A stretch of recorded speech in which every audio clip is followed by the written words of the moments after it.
लक्ष्य भेदवान था।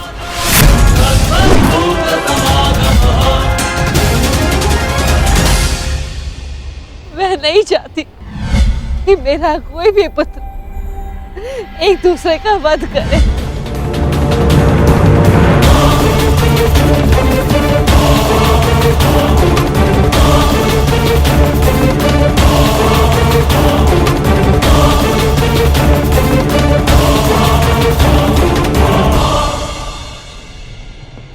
यही युद्ध की विभीषा है।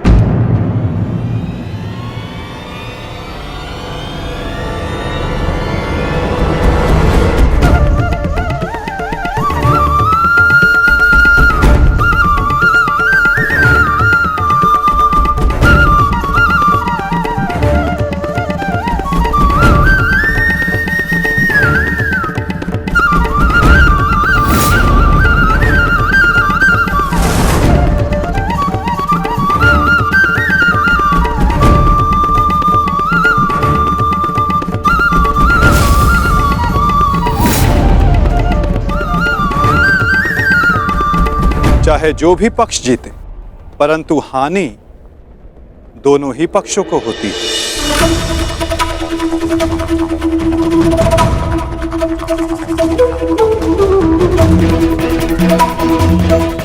युद्ध की हानि तो उन्हें होती ही है जो युद्ध में भाग लेते, और उन्हें भी होती जो युद्ध में भाग नहीं लेते।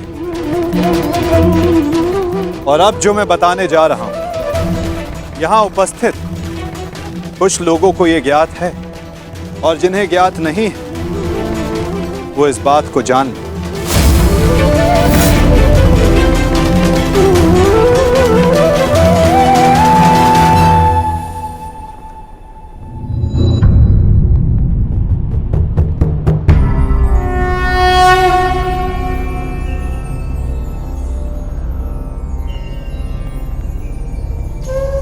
इस युद्ध के लिए ये कुरुक्षेत्र की भूमि उचित क्यों है? सर्वप्रथम ये धरती कुरुवंश के अधिकार में आती, इसलिए इस धरती पर कौरव और पांडव इन दोनों का समान अधिकार है।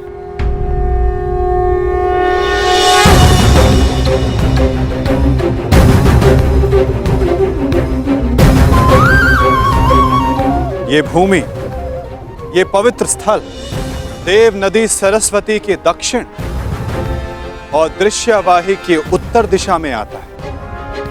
ये भूमि, ये भगवान परशुराम के यज्ञ कुंडों से घिरा हुआ है, और उन भगवान परशुराम के 3 शिष्य भी इस युद्ध में भाग ले रहे हैं।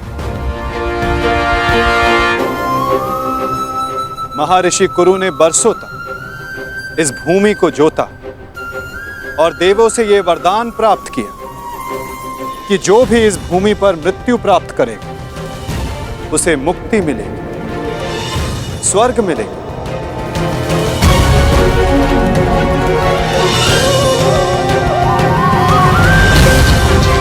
और जिसे विजय प्राप्त होगा उसे न्याय मिलेगा।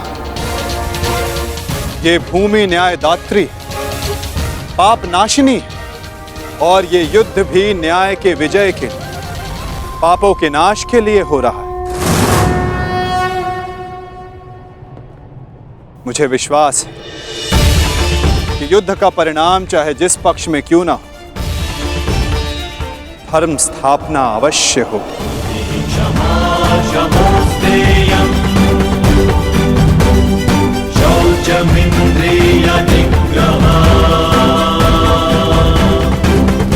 आज से 1 सप्ताह के बाद युद्ध की तिथि निर्धारित हुई। दोनों ही पक्षों के पास युद्ध की तैयारियां करने के लिए 1 सप्ताह का समय है।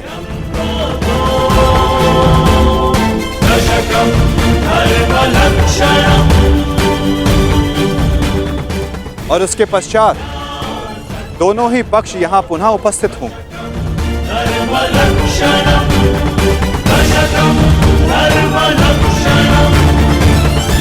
युद्ध के नियम निर्धारित करेंगे, फिर आरंभ होगा। महाभारत का।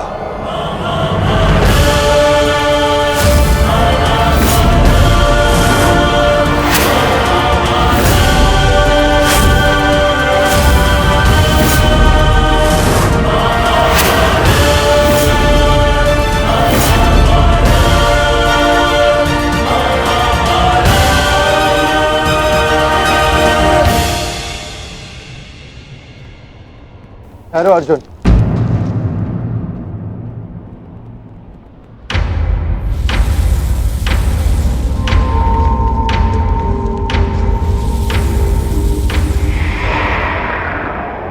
युद्ध से पहले भी आप हमारे श्रद्धेय थे, युद्ध में भी होंगे और युद्ध के पश्चात भी।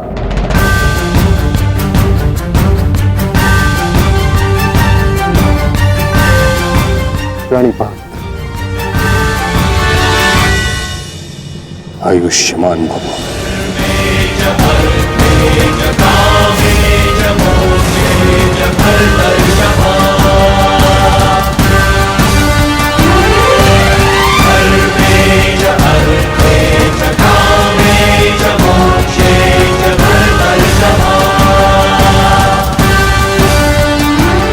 यशस्वी भव।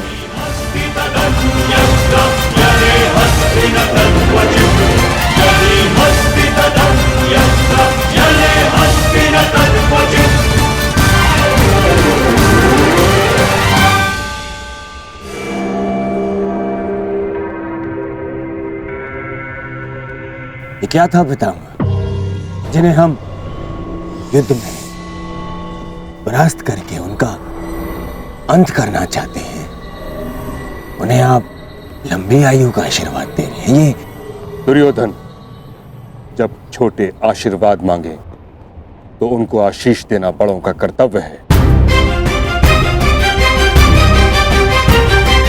तुम यदि अपने ज्येष्ठ युधिष्ठिर से आशीर्वाद मांगोगे तो अवश्य तुम्हें आशीर्वाद देगा। इतनी बड़ी सेना है तुम्हारे पास, मेरे केवल एक आशीर्वाद देने से तुम अपना आत्मविश्वास खो बैठे। तुमने जो चाहा तुम्हें मिला, वो सब कुछ तुम्हारे पास है जो तुम्हें चाहिए। मैं तुम्हारे पक्ष में इस युद्ध में खड़ा हूं, परंतु पांडवों को भी मेरे आशीर्वाद का अधिकार है।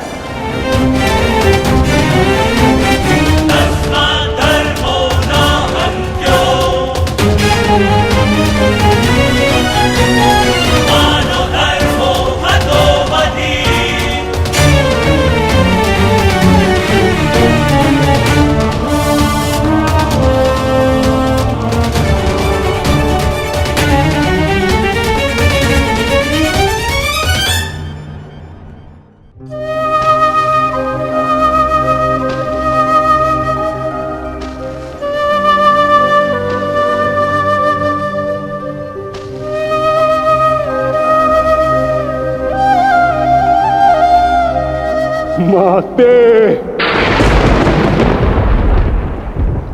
प्रकट होइए माते। आपका गंगा पुत्र भीष्म आपके समक्ष उपस्थित है।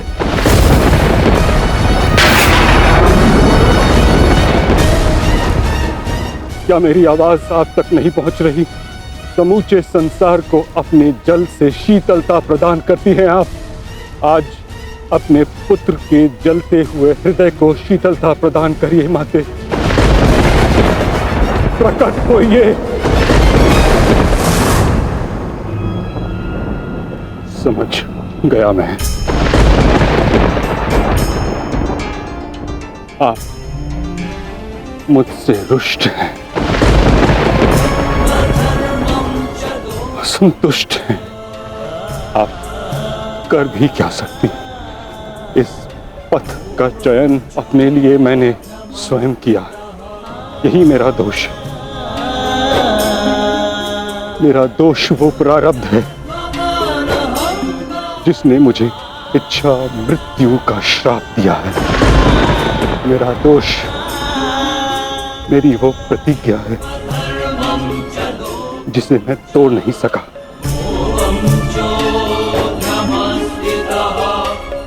प्रणिपात,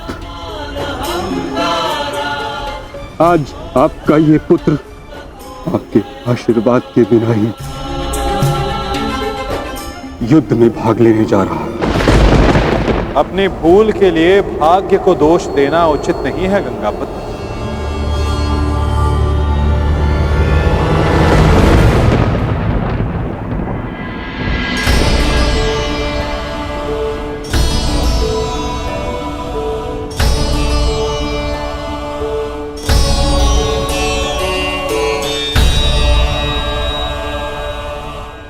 एक योद्धा को इस अवस्था में देखना भी तो उचित नहीं वासुदेव।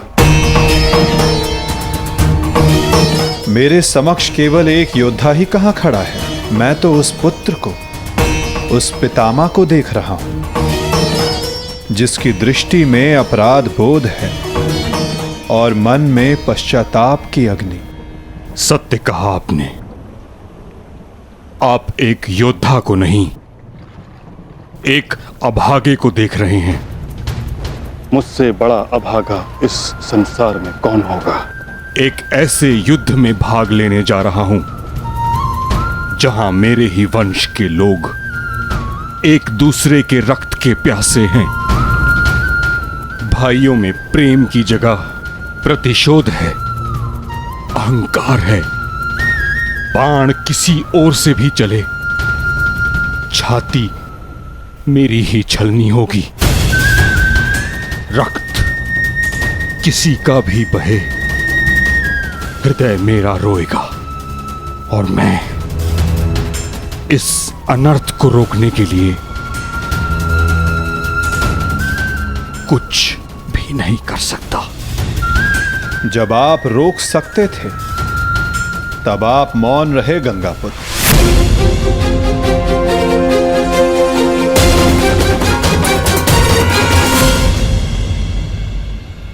इस युद्ध को संभव बनाने में आपका भी योगदान है गंगापुत्र।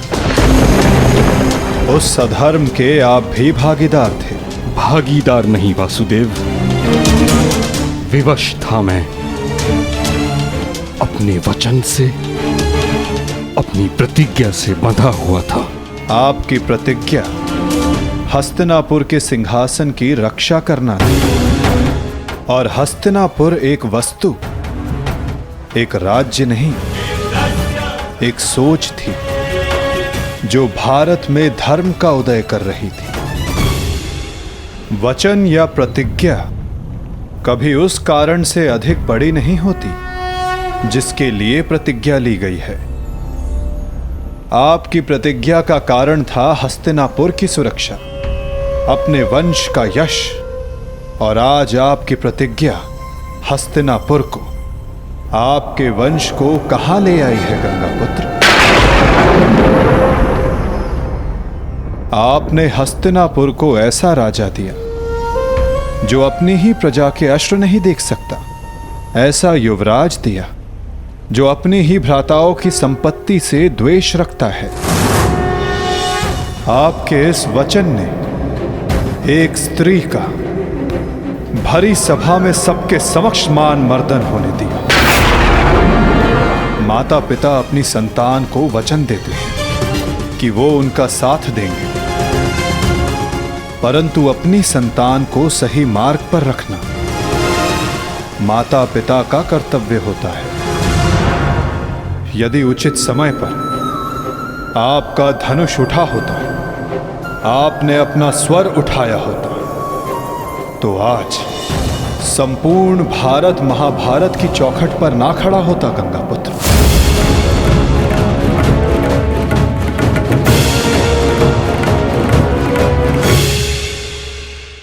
आपकी इस प्रतिज्ञा को पूर्ण करने के लिए कितना बड़ा मूल्य चुका रहा है ये संसार। समय आ गया है कि उस प्रतिज्ञा को तोड़ दिया जाए, क्योंकि उचित और अनुचित की परिभाषा प्रतिज्ञा से नहीं, अंतरात्मा की पुकार से बंधी होती है गंगा पुत्र। ये चुनाव आपका था और इसका फल भी आप ही भोगेंगे। अपने चुनाव के लिए आप स्वयं उत्तरदायी हैं गंगा पुत्र, ना कि आपकी प्रतिज्ञा और ना ही आपका प्रारब्ध। ठीक कहा आपने वासुदेव। मैं अपने चुनाव का उत्तरदायित्व अपने सर लेता हूं। मेरा चुनाव है कि मैं अपना वचन तोड़ नहीं सकता। निराशा हुई मुझे ये जानकर। कदाचित इसके लिए पांडव आपको क्षमा कर दे, कदाचित याज्ञसेनी आपको क्षमा कर दे, कदाचित मैं आपको दोषी ना मानूं, परंतु इतिहास आपको इसके लिए कभी क्षमा नहीं करेगा गंगा पुत्र।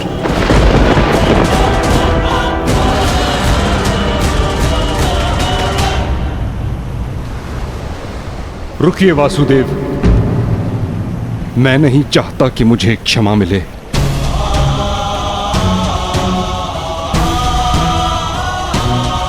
वचन पूर्ण करने का पुण्य मुझे मिले न मिले, परंतु मौन रहने का दंड मुझे अवश्य मिलना चाहिए। मैं अपने निर्णय से असंतुष्ट हूं, परंतु इस बात का मुझे संतोष है कि पांडवों के पास वो अस्त्र है जो मुझे मेरी प्रतिज्ञा और मेरे श्राप से मुक्ति दिला सकता है।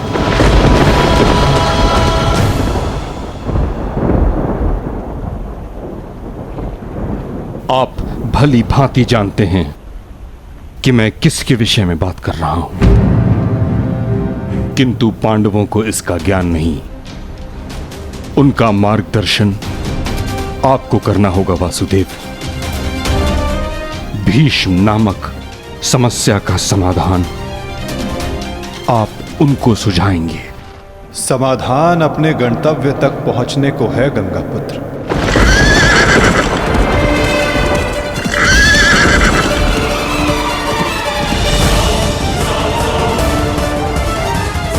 प्रणिपात।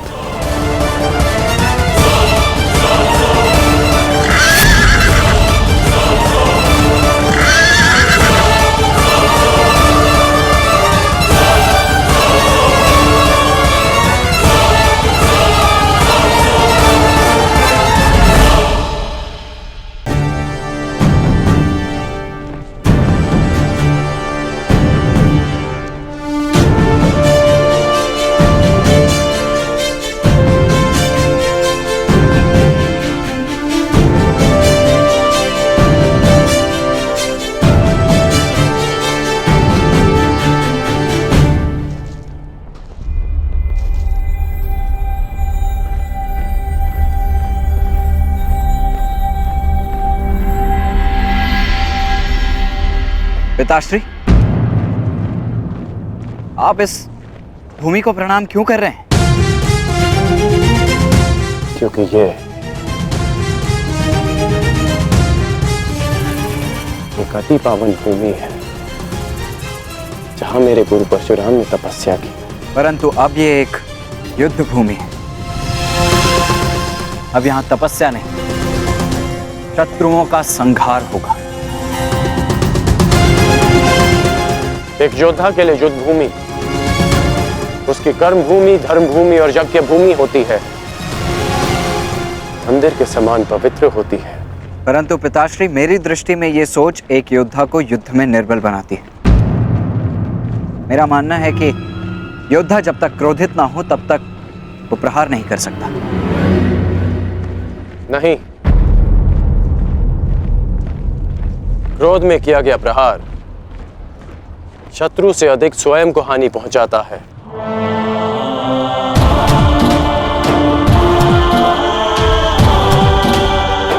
परंतु ये तुम्हारा नहीं, तुम्हारी आयु का दोष है। जब मैं भी तुम्हारी आयु का था तो ऐसा ही सोचता था, मेरे भीतर भी यही आक्रोश, यही क्रोध था। परंतु मेरे गुरु परशुराम ने मुझे सिखाया है कि कैसे अपने क्रोध को अपना शस्त्र बना, अपनी दुर्बलता नहीं, कि कैसे शांत मन से उस क्रोध को प्रहार में परिवर्तित करना चाहिए। पुत्र, जब भी शत्रु सामने हो तो दृष्टि में अवश्य क्रोध रखो, परंतु मन शांत रहना चाहिए। परंतु पिताश्री, आज जो मैंने देखा वो तो कुछ और ही था। जब आप पांडवों के समक्ष थे, आपके दृष्टि में क्रोध नहीं था। कोई योद्धा कैसे अपने शत्रुओं को कोमल भाव से देख सकता है?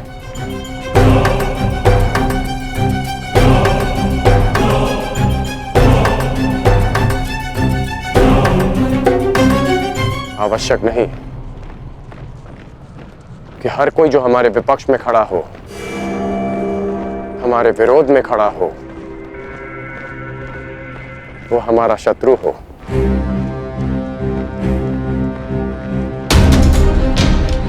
शत्रु हमारे भीतर होता है, जो बीते कर्मों का फल बनकर हमें सर्प की भांति डसता है। इसमें कोई संदेह नहीं कि भीम सबसे बली है, प्रबल योद्धा है। परंतु यह भी निश्चित है कि कुमार धृष्टद्युम्न रणनीति में सबसे कुशल और प्रहार में सबसे गतिमान है। परंतु एक सेना के दो सेनापति कैसे हो सकते हैं धर्मराज? अब आप ही बताइए कि किसे सेनापति चुना जाए।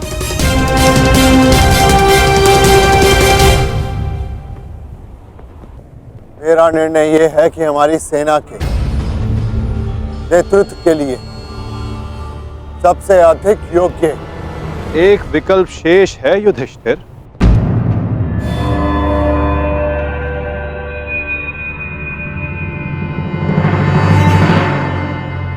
कौन वासुदेव? सेनापति पद के लिए भीम से अधिक कुशल और कौन हो सकता है? भीम की कुशलता पर मुझे कोई संदेह नहीं, परंतु हमें एक ऐसा सेनापति चाहिए जो युद्ध में गंगा पुत्र के समक्ष खड़ा हो सके।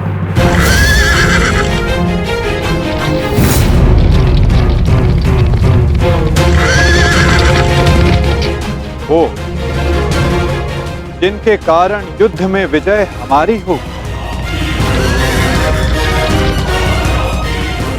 और वो केवल एक ही जो कौरवों के सेनापति गंगापुत्र भीष्म का सामना कर सकती है।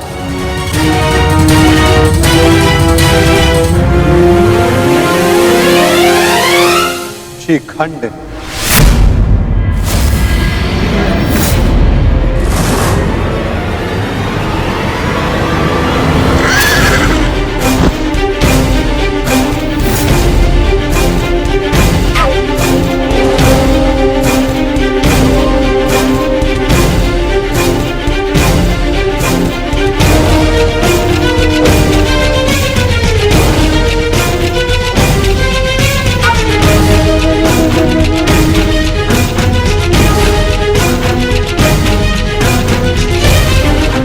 प्रणिपात, ये युद्ध केवल आपका नहीं, मेरा भी है। हर उसका है जिसको कौरवों के अन्याय से कष्ट हुआ है। और मैं वचन देती हूं, कौरवों को परास्त करने के लिए मैं पूरा प्रयास करूंगी। हर हर महादेव! हर हर महादेव! हर हर महादेव! हर हर महादेव! हर हर महादेव!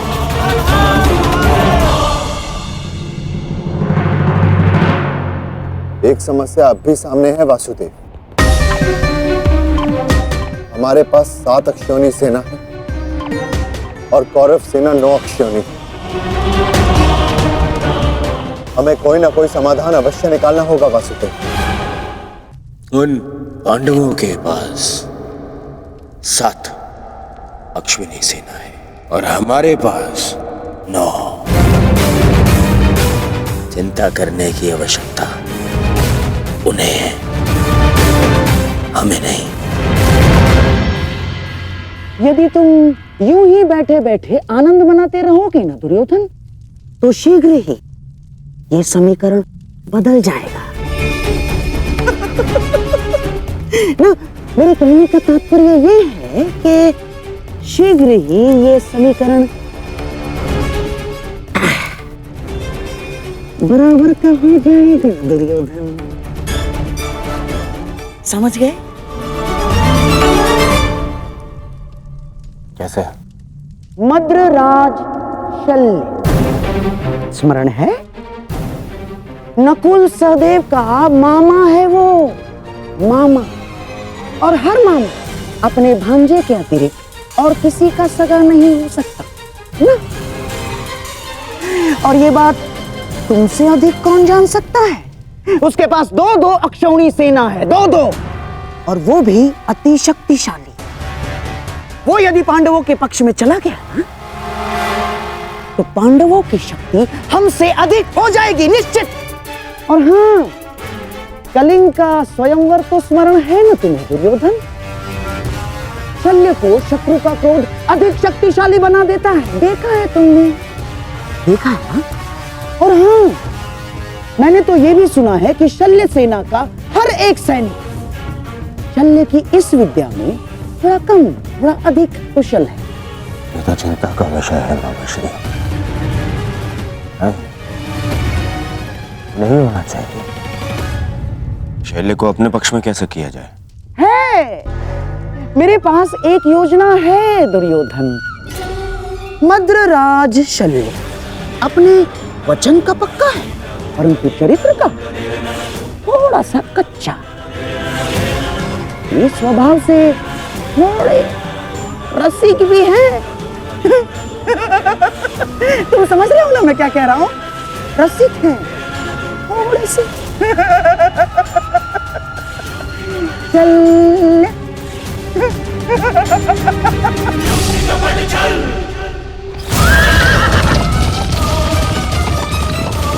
शीघ्रता करो सारथी, पांडु के शिविर तक पहुंचने में और कितना समय लगेगा?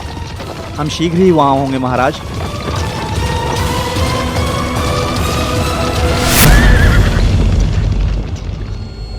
रथ क्यों रोका?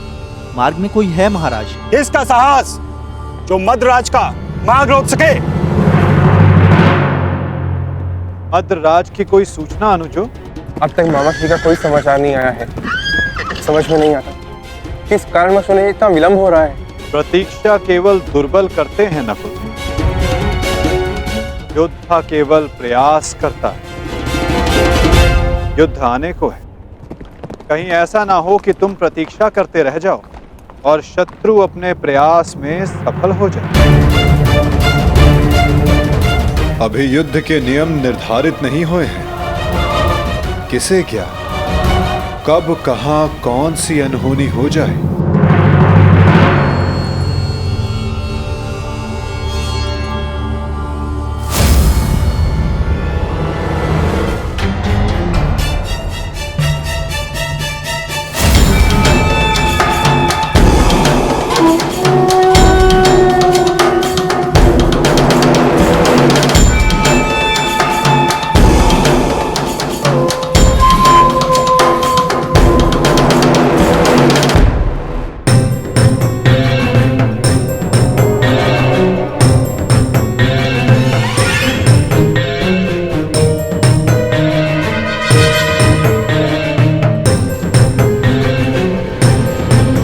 प्रणिपात्र मद्रराज। कौन है आप? आपकी सेविकाएं। आपकी यात्रा बहुत लंबी है, आपकी सेवा के लिए आए हैं, आपको आपके गंतव्य स्थान तक पहुंचाने। किसने आपको भेजा है? वासुदेव। वासुदेव? वासुदेव को हमारा धन्यवाद कहिएगा, परंतु मुझे आज विलंब हो रहा है। प्रणाम। मद्रराज, क्या आप हम दोनों को दंडवीर बनाना चाहते हैं?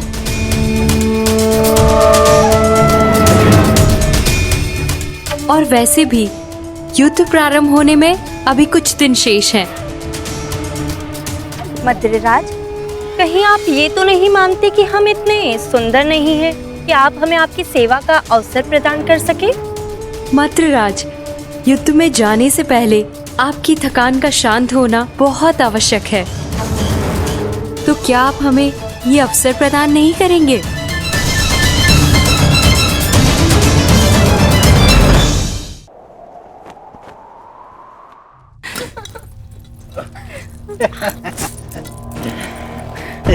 सेवा का आनंद ले रहे हैं ना? अवश्य। मुझे आशा नहीं थी कि वासुदेव भी इतने रसिक स्वभाव के हैं। महाराज, आपका ये पात्र मदिरा से रिक्त क्यों है?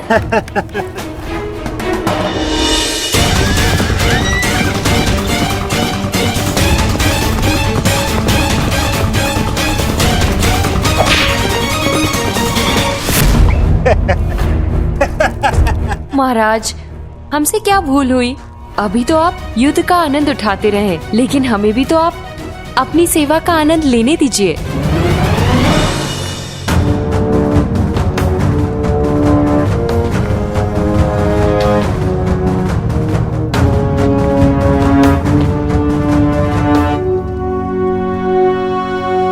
प्रणिपात मद्रराज।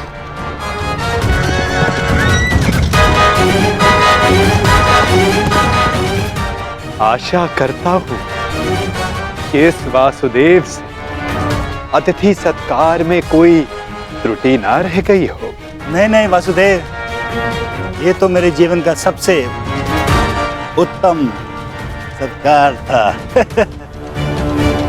मैं अति प्रसन्न हूँ कि ये युद्ध मैं आपकी तरफ से लड़ रहा हूँ, और युद्ध के पश्चात मैं एक बार फिर से ये सत्कार लेना चाहूंगा।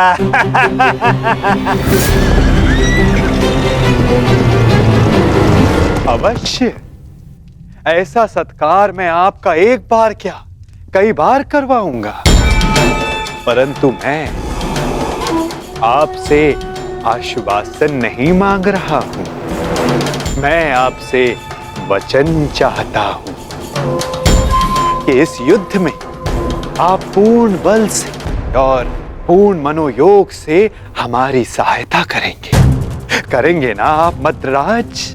आपको मेरे आश्वासन पे संदेह है? तो ठीक है, मैं आपको वचन देता हूं कि जिसने मेरा ऐसा उत्तम सत्कार किया है, मैं युद्ध के अंत तक उसके पक्ष से लड़ूंगा। मैं आपको वचन देता हूं कि प्राण जाने तक मैं शल्य अपने अतिथि की ओर से अपने शत्रुओं का नाश करूंगा।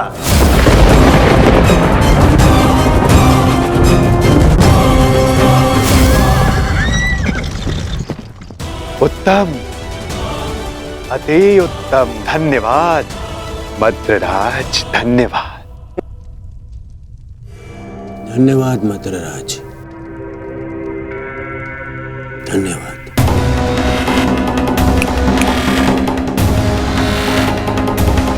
मैं दुर्योधन कौरवों की सेना में आपका स्वागत करता हूँ। तुमने सत्कार किया था मेरा, मुझे भ्रम में रख के मुझसे वचन लिया। छल किया है तुमने मेरे साथ, छल किया है वासुदेव ने पांडवों के साथ। छल। ये वो छलिया वासुदेव नहीं, ये है मेरा मित्र पौंड्रिक वासुदेव।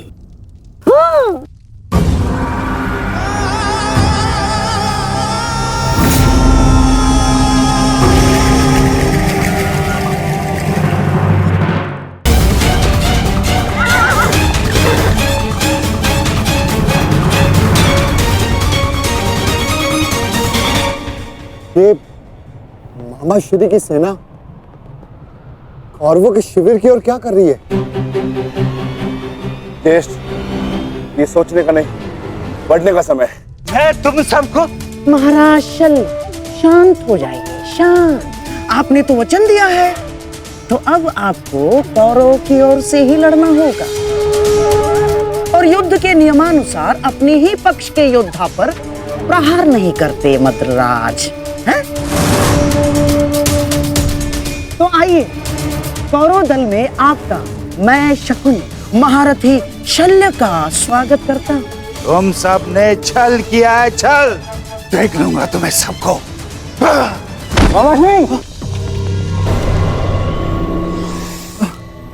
ये सब क्या हुआ?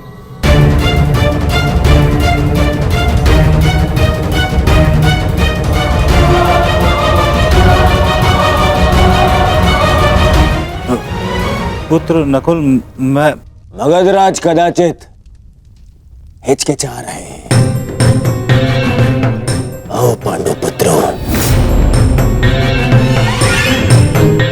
मिलो कौरवों के नए सहयोगी से, महारथी महाराज शल्य से। तुम क्या सुन रहे हो मामाश्री? मुझे क्षमा करें, तुम्हारे मामाश्री के साथ बहुत बड़ा छल हुआ है।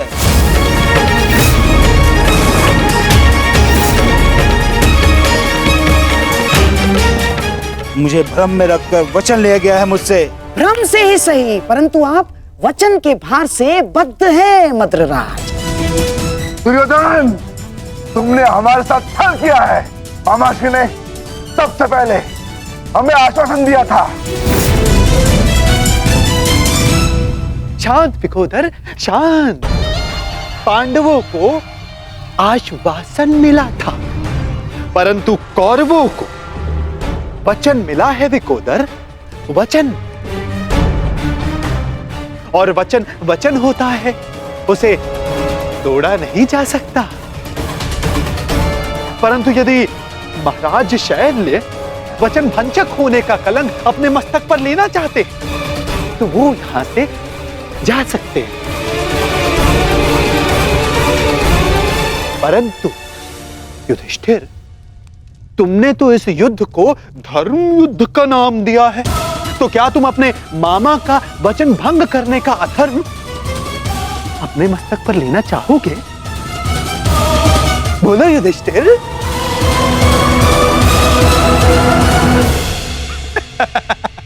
ये सब तुमने किया है पाखंडी। सावधान, सावधान तुम।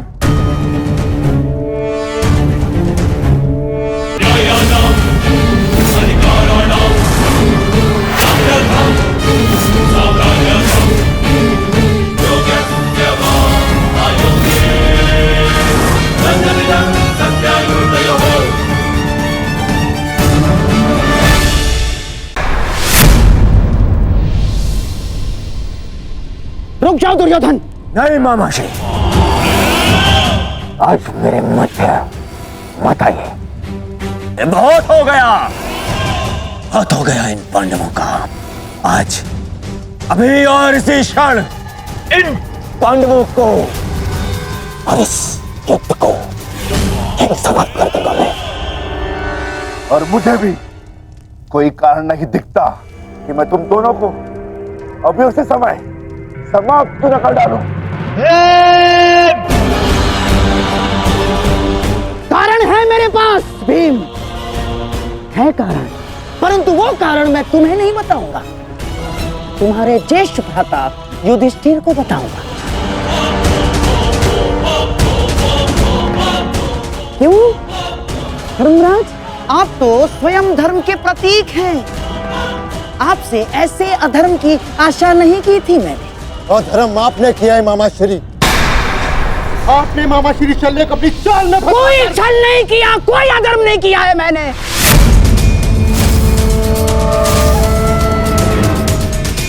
कदाचित आप भूल रहे हैं धर्मराज कि अभी तक युद्ध के कोई नियम निर्धारित नहीं हुए, तो हम पर कोई बंधन नहीं है। हम अपना पक्ष बढ़ाने को पूर्ण स्वतंत्र हैं, और हमने जो कुछ भी किया ना धर्मराज, वो हमारा अधिकार था। और क्या किया हमने? हैं?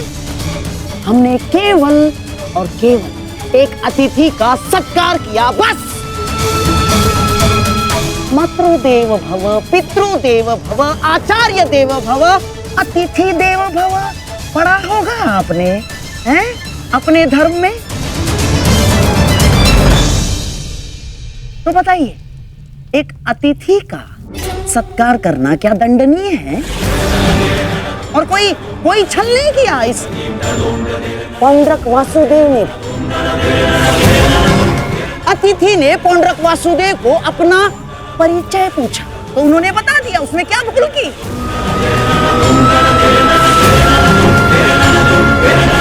और हाँ, आपके मामा श्री शल्य पर हमने कोई दबाव नहीं डाला। ना ना ना ना ना ना, ना।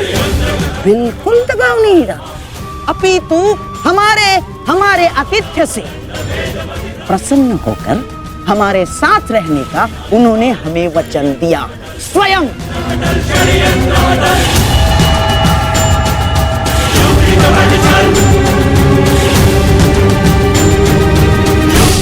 धर्मराज, मुझे खेद है कि आपको मुझे धर्म समझाना पड़ रहा है। आपको क्या आपने धर्म शब्द का उच्चारण किया गांधार राज?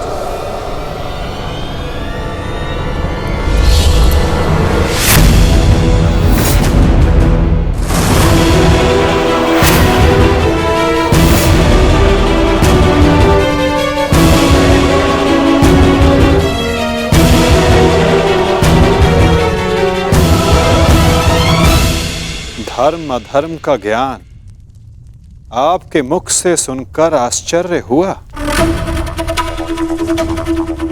उनके मुख से जिन्होंने स्वयं कभी धर्म की सीमा का मान न रखा, न राजभवन में, न उत्तराधिकारी के चुनाव में,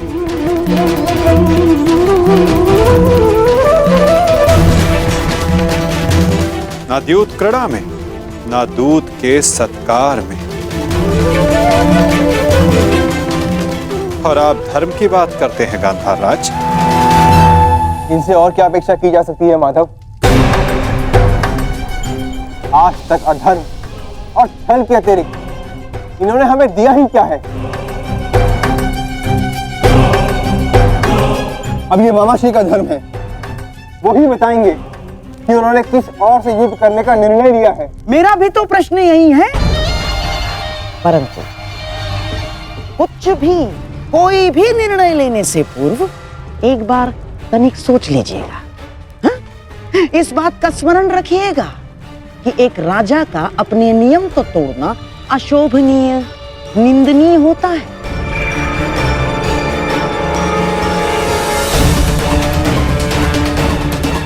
कैसे आपकी प्रजा आपका सम्मान करेगी जो राजा अपने दिए हुए वचन को तोड़ देता है, दिए हुए वचन से पलट जाता है? क्या क्या मुख लेके जाएंगे आपके प्रजा के समक्ष आप? तो युद्ध में आप किसका साथ देंगे? अपने भांजों का या अपने वचन का सम्मान करेंगे, मान करेंगे? पुत्र नकुल, मुझे क्षमा कर दो, परंतु मेरे पास कोई विकल्प ही नहीं है।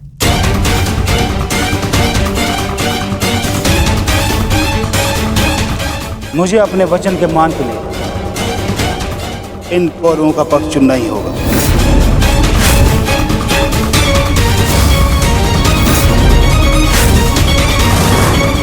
तो ठीक है मामाश्री, अब हम भी आप पर प्रहार करने के लिए सज रहेंगे।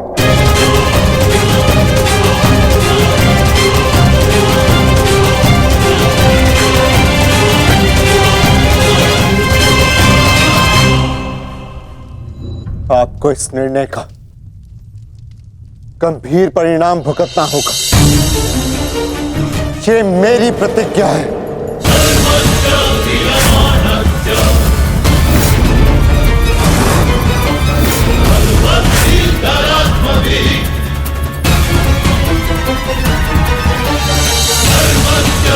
पुत्र,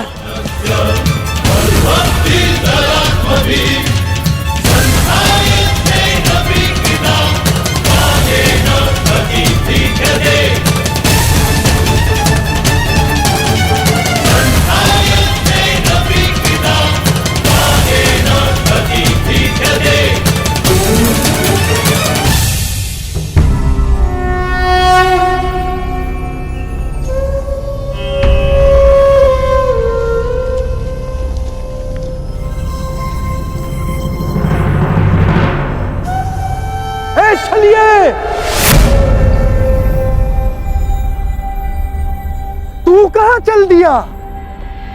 चलिए कृष्ण।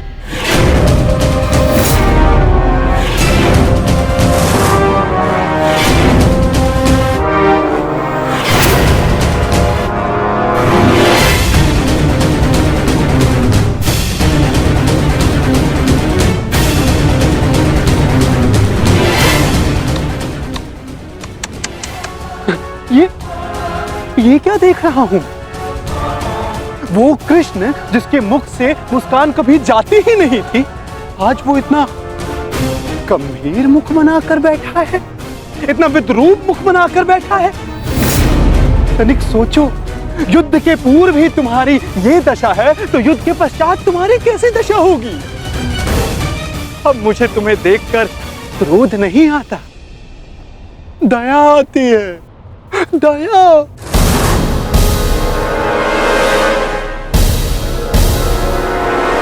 तुम्हारी सेना तुम्हारी नहीं रही, तुम्हारा पुत्र, उसने भी तुम्हारा साथ नहीं दिया। तुम्हारा भाई, उसने तुम्हारा पक्ष नहीं चुना, सब कुछ छीन लिया गया तुमसे।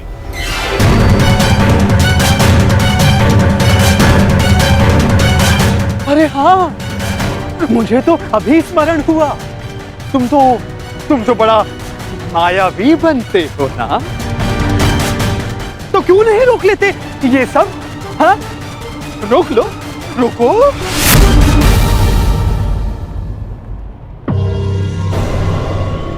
अरे हाँ, विचार करने वाली बात तो ये, जब मैंने तुमसे तुम्हारा सब कुछ छीन लिया, तो तुम उस सुदर्शन चक्र का क्या करोगे?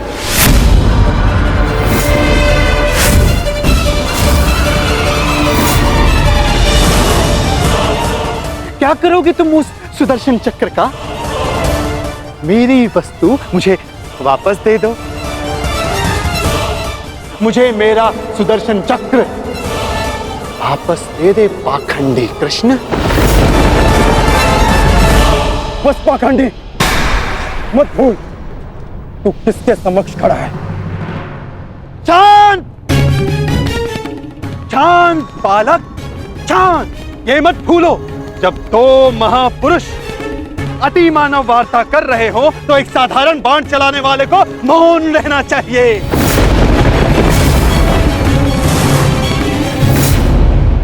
दुष्ट पौंड्रक, मैं आज ये सिद्ध कर देता हूं तू कितना बड़ा अतिमानव है। अरे मूर्ख, तू अपनी तुलना वासुदेव से करता है। यदि साहस है तो आ और आके मुझसे युद्ध कर।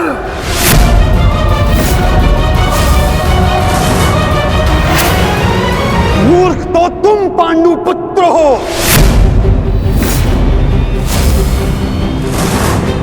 जो ये कभी नहीं समझ पाए कि कोयला कौन है और हीरा कौन, स्वर्ण क्या है और ताम्र क्या है। तुम सब अपनी आंखें खोल के देखो, ये जो तुम्हारे समक्ष खड़ा है, ये छलिया है, और मैं ही हूं वास्तविक वासुदेव, पौंड्रक वासुदेव, महाशक्तिमान, महाबलशाली। इस सृष्टि का वास्तविक रचयिता मैं ही हूं।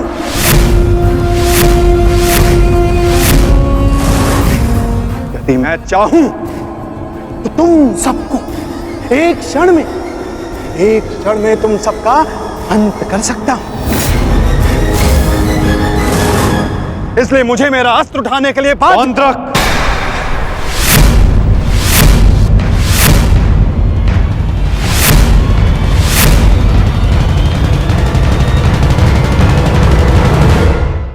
अपनी सीमा लांघने का दुस्साहस मत करो।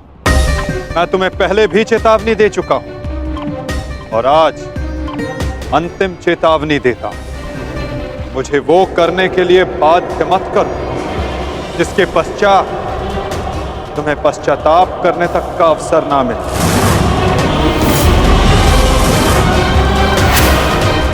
जाओ यहां से पौंड्रक।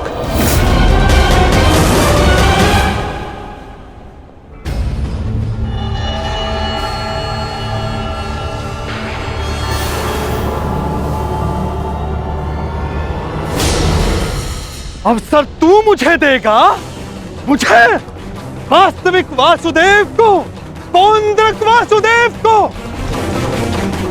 अवसर तो मैं तुझे नहीं दूंगा।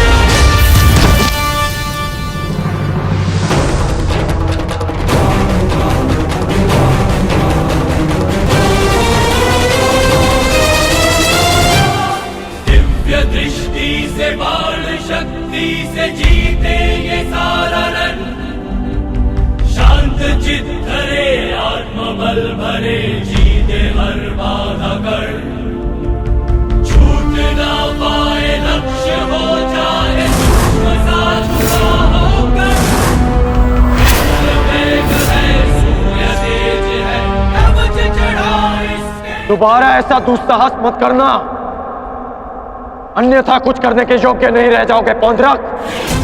मेरे पक्ष में होकर मुझे पर प्रहार करता है मूर्ख दुर्योधन। ये तुम्हारा मित्र है या शत्रु?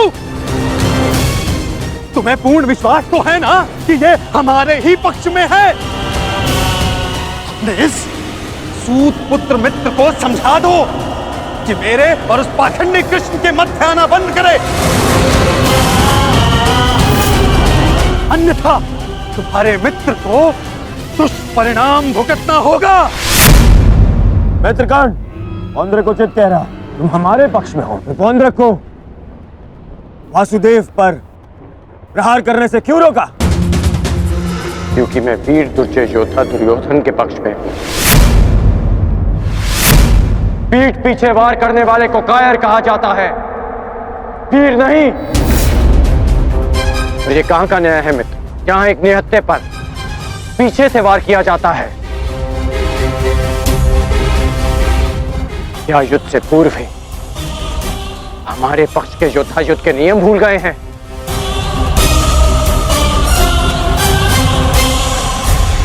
तुमने ऐसा सोचा भी कैसे? तुम इस भांति वासुदेव को वश में कर लोगे? सत्य को पहचानो मित्र, अपने नेत्र खोलो। नेत्र तो तुम्हारे बंद है मित्र। ये छलिया कोई अवतार नहीं है, केवल मायावी है। शांति सभा में जो कुछ भी घटित हुआ, केवल इस छलिए की माया थी। माया थी वो।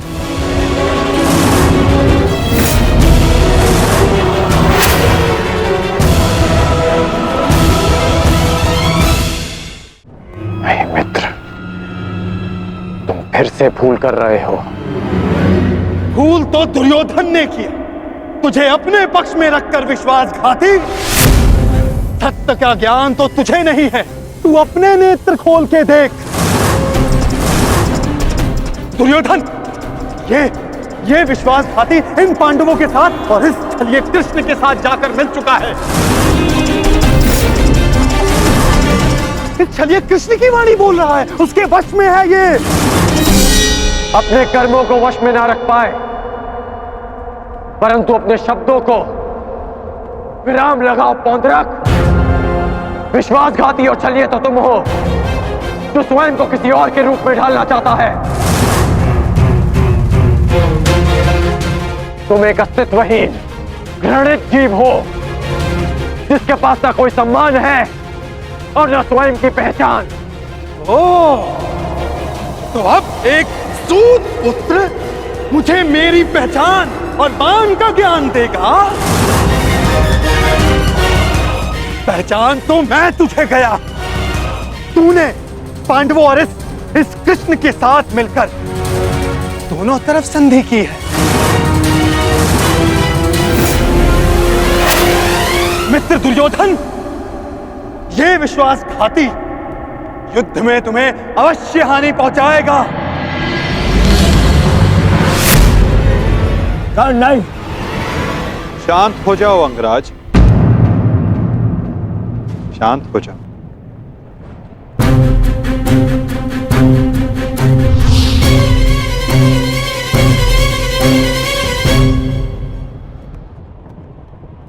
उचित ही तो कहा था पौंड्रक ने। आज मेरा हर अपना, मेरा हर संबंधी मेरे विपक्ष में खड़ा है, और अब तो मेरा नाम भी मेरा नहीं रहा, उसे पौंड्रक ने ले लिया। सत्य कहा तुमने पौंड्रक, तुम्हें वो अवश्य मिलना चाहिए जिसके तुम अधिकारी हो।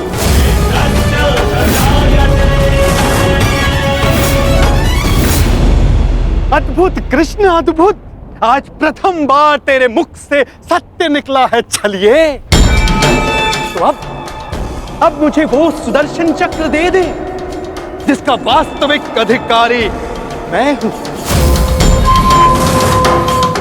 दे मुझे वो सुदर्शन चक्र। ठीक है पौंड्रक, मैं इसी क्षण दोनों पक्षों को साक्षी मानकर तुम्हें वो देता हूं जिस पर तुम अपना अधिकार समझते हो।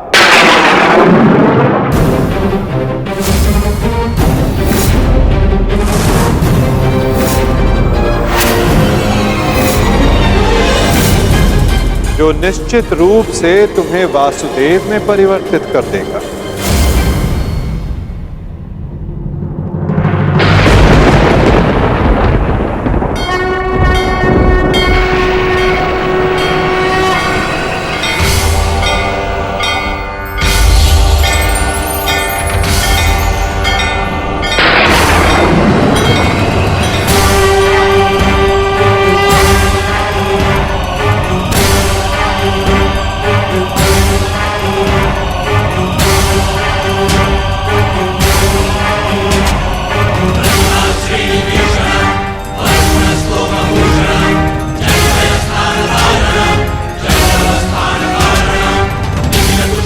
ये लो पौंड्रक, वो अस्त्र जिसका वास्तविक वासुदेव के पास होना अनिवार्य है।